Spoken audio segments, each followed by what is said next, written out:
I was already 3 hours past when I'd meant to stop. The GPS had glitched out somewhere around mile marker 192, dumping me into a mess of service roads that seemed to loop endlessly in the dark. By the time I spotted the flickering red sign, "Sunset in Vacancy," I would have taken a cot in a janitor's closet. The parking lot was half paved, half dirt. A single overhead bulb buzzed like it was trying to die. I parked near the front office and stepped into that strange motel silence. Not quiet, exactly, but a hush that felt too thick. The lobby smelled like old coffee and disinfectant, with a rotary fan creaking in the corner. The man behind the desk didn't look up when I walked in. He was watching a small black and white TV mounted in the corner, where nothing played but static. "Need a room," I said. He slid the key toward me without turning. Metal key, number 12, with a chipped blue tag. "Cash or card?" "Card." I tapped mine and waited for a receipt. There wasn't one. Room 12 was halfway down the row of single-story units. Every door painted a sickly mustard color. As I walked past, I noticed something strange. The other cars parked in front of rooms were all older models. Mid-90s sedans, an old brown pickup, even a Ford Taurus. But the windows were all dark, curtains drawn tight. The room itself was passable. Faint mildew smell, carpet slightly sticky, but the bed was made. A yellow lamp in the corner buzzed with weak light. The clock on the wall said 2:06 a.m., even though my phone said 1:42. I dropped my bag, kicked off my shoes, and laid down face first across the bed. Then I turned the pillow. I don't know why I did it. Maybe it was instinct, hotel habits, double-checking for hair or stains. But instead, I saw something scrawled on the underside of the pillowcase in shaky black pen. "Call this number only after 2:13 a.m. 707-555-0172. The numbers were smudged slightly, like someone had written them in a hurry and immediately flipped the pillow back over. I stared at it longer than I meant to, then pulled out my phone and typed the digits in, not calling, just saving. Maybe it was a prank. Motel staff messing with guests, or some previous traveler's desperate note to themselves. But I couldn't stop glancing at the wall clock. 2:08 a.m. There was a faint clicking sound coming from behind the headboard. Not loud, almost mechanical. It stopped whenever I moved and started up again the moment I lay still. I turned over and stared at the water-stained ceiling. 2:10 a.m. I picked up the remote. The TV showed only static. Same as the one in the lobby. 2:11. I turned the volume down. 2:12. I stood up, walked to the window, and peeked through the curtains. The parking lot was empty. Even my car was gone. I stepped back. 2:13 a.m. I sat down on the edge of the bed, phone in my hand, thumb hovering over the number. Curiosity can be louder than fear. I pressed call, and as it started to ring, something moved inside the bathroom. The phone rang once, then twice, then a click, not from the phone but from the bathroom door, like the sound of a latch unlocking from the inside. "Hello," I said, my voice barely above a whisper. First nothing, then static, but not empty. There was a shape to it, the kind of sound your ears interpret before your brain does. Breathing, somewhere between shallow and strained, like someone too close to the mic. I was just about to hang up when I heard it. My voice. It said, "Room 12. One bed. One clock on the wall. You're standing now." I froze. My eyes scanned the room like I'd forgotten where I was. The voice kept going, same tone, same inflection as mine, just slightly off. "You turned the pillow. You saved the number. Now you've called. You shouldn't have called." My thumb hovered over the red button to end the call. "No," the voice said, louder now. "Don't hang up. Not yet. If you do, you won't get out." Something knocked on the window from the outside, once. I flinched and turned, but nothing was there. Just darkness and dust beyond the curtain. The voice continued, like it was following my every move. You're being watched. You're being recorded. And you're being remembered in pieces. I wanted to speak, to ask what the hell this was, but the phone vibrated in my hand. I looked down. The call timer had frozen at 13 seconds, but the voice kept talking. It whispered, "Do not look in the mirror." The air in the room grew thicker. I noticed something else. The ticking from the wall clock had stopped. It hadn't just gone silent. It had disappeared, like it had never been there at all. Another sound now, soft breathing. Not from the phone, from the bathroom. I turned my head toward the closed door. The crack of light under it was gone. No glow, no shadow.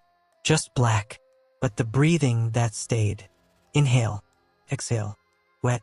I took one slow step toward the door, holding the phone to my ear like it was the only real thing left. "Don't open it," the voice said, sharper now, urgent. "It's you in there, but it's not you anymore." I looked again at the frozen timer. Still 13 seconds. My body was shaking, not from cold, from the pressure. Like the room was pushing in on me from all sides. The wallpaper seemed closer than it had before. Then the bathroom door opened just an inch, enough to see the mirror inside. And in that mirror, a figure standing motionless. Same build as me, same clothes, but head slightly tilted like listening. It raised a hand, slowly, gently, and began to wave.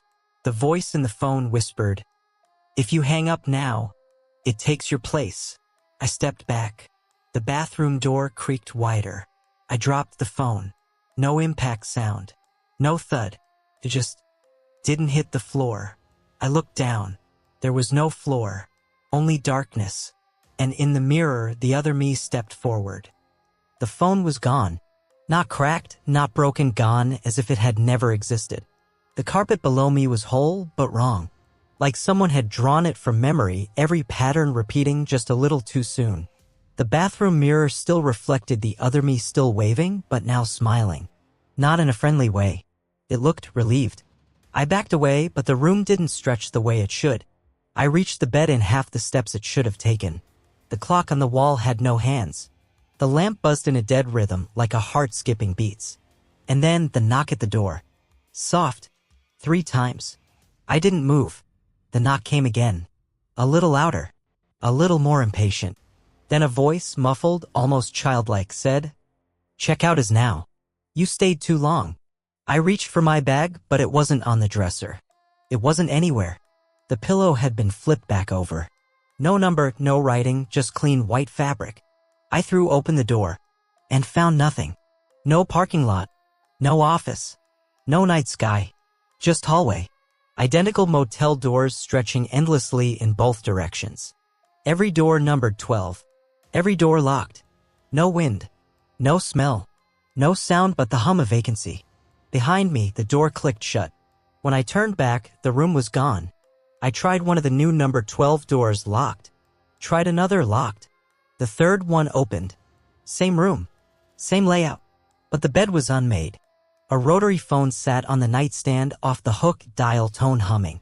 I picked it up. Before I could say anything, my voice, whispered, "Please, don't call again." I slammed the phone down and ran. Door to door, opening and closing. Some rooms were completely empty. Others had walls covered in tally marks. One had a clock melting down onto the floor. Another had the sound of someone crying, but no one inside. And then I found it. One room slightly ajar. Inside, a bed, a pillow, and beneath it, freshly inked. Call this number only after 2:13 a.m. My phone buzzed in my hand. I didn't remember picking it up. The screen lit up. Incoming call. 707-555-0172. I let it ring. It didn't stop.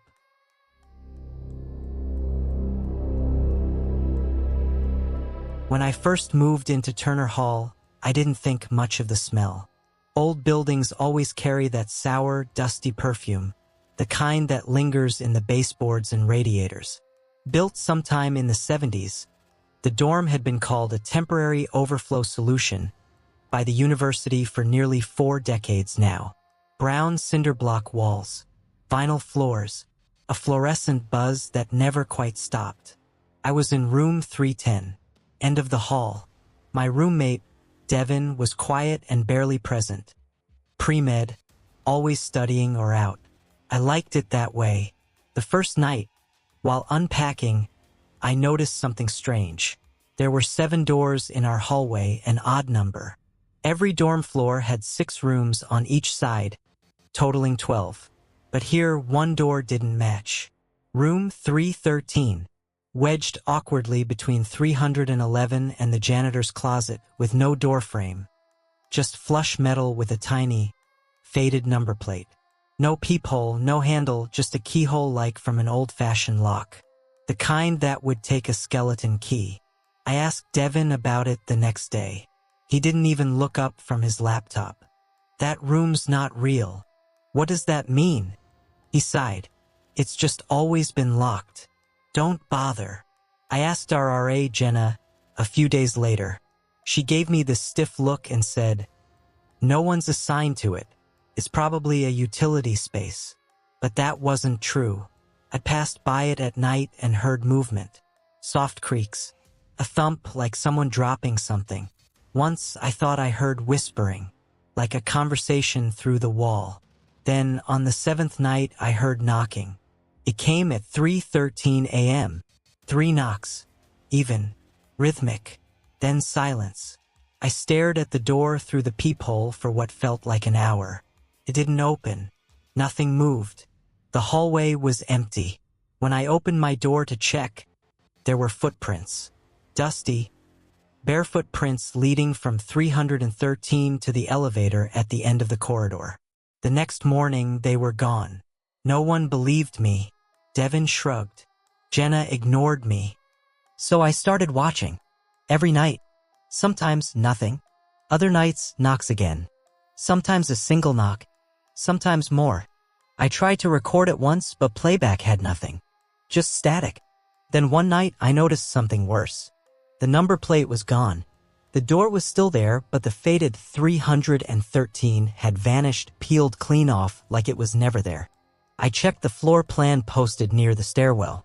Rooms 301 to 312 only. No mention of anything else. And yet, every night, I'd walk back to the end of the hall and the door would be there, blank, heavy, silent, until 3:13 a.m. That's when it would knock back. By the second week, I was obsessed. I began writing down every detail, the time the knocks came, the length between them, the weather, the moon phase.